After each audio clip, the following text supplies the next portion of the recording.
L'aéroport international Pierre-Elliott Trudeau occupe son emplacement actuel dans l'ouest de l'île de Montréal depuis 70 ans. Au moment de son ouverture en 1941, l'environnement de l'aéroport était essentiellement agricole. Au fil des ans, l'urbanisation a progressivement encerclé l'aéroport. Une troisième piste a été construite en 1958. La configuration n'a pas changé depuis.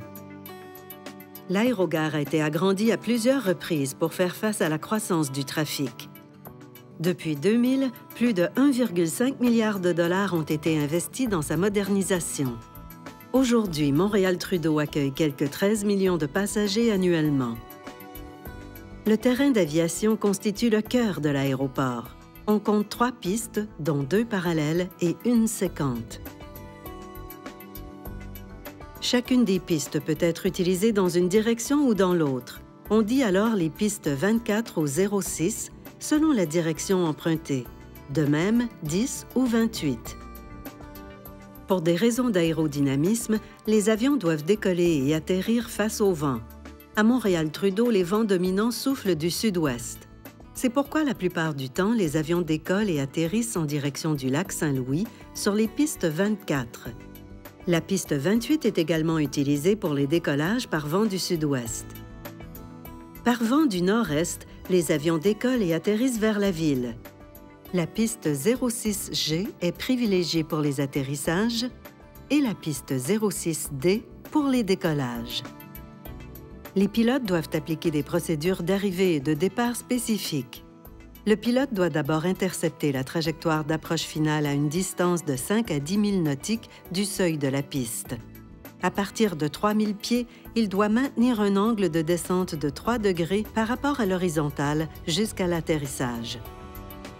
Des instruments de guidage électronique permettent un alignement précis.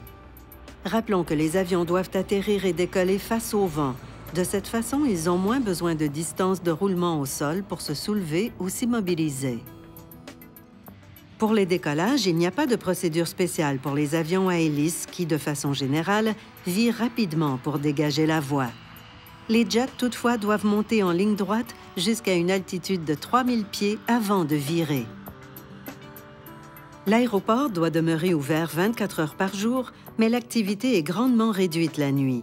Les gros porteurs n'opèrent pas durant les heures d'exploitation restreintes, sauf exception, et des procédures spéciales s'appliquent dans le but de réduire la nuisance sonore. Depuis la tour de contrôle de Montréal-Trudeau, NAV Canada gère le trafic aérien local. Elle assigne notamment les pistes et donne les instructions de décollage et d'atterrissage. Autre composante majeure de l'aéroport, l'aérogare est composée de 3 secteurs, domestique, international et transfrontalier pour les vols vers les États-Unis. Elle est dotée de quelques 55 postes de stationnement rapprochés. L'immense bâtiment couvre une superficie de plus de 266 000 mètres carrés, l'équivalent de 40 terrains de football. La presque totalité de l'aérogare a été modernisée ou rebâtie dans le respect de l'environnement. À l'avant, du côté ville, on retrouve les mêmes 3 secteurs que du côté air. Nous voici dans le secteur des départs vers les États-Unis. Celui-ci abrite les comptoirs des compagnies aériennes, les bornes d'enregistrement, ainsi que toute une panoplie de services. On trouve également un secteur semblable pour les départs domestiques et internationaux. Une fois enregistrés, les passagers déposent leurs bagages au point de dépôt. Avant de pouvoir pénétrer dans les zones réglementées, ils doivent subir un contrôle de sûreté. Les passagers à destination des États-Unis doivent en outre franchir les douanes américaines. Dans les zones réglementées, les passagers en attente de leur vol ont accès à divers services, magasins hors taxes, restaurants, boutiques, salons, etc.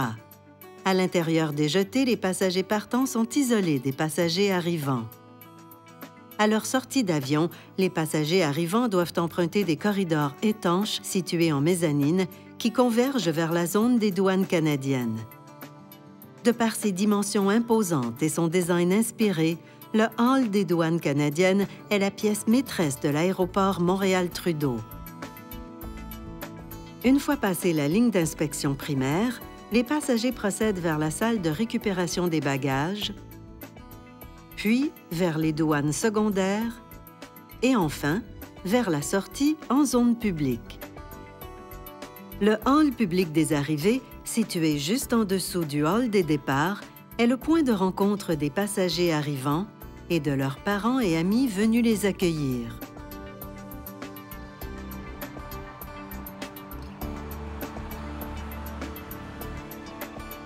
Du côté ville, on trouve les services de transport, les parcs de stationnement, les loueurs de voitures, ainsi qu'un hôtel intégré à l'aérogare.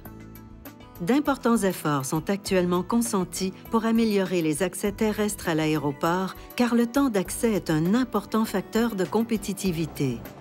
La mise en place d'une navette ferroviaire entre l'aéroport et le centre-ville sera un puissant atout, à la fois pour l'aéroport et pour Montréal.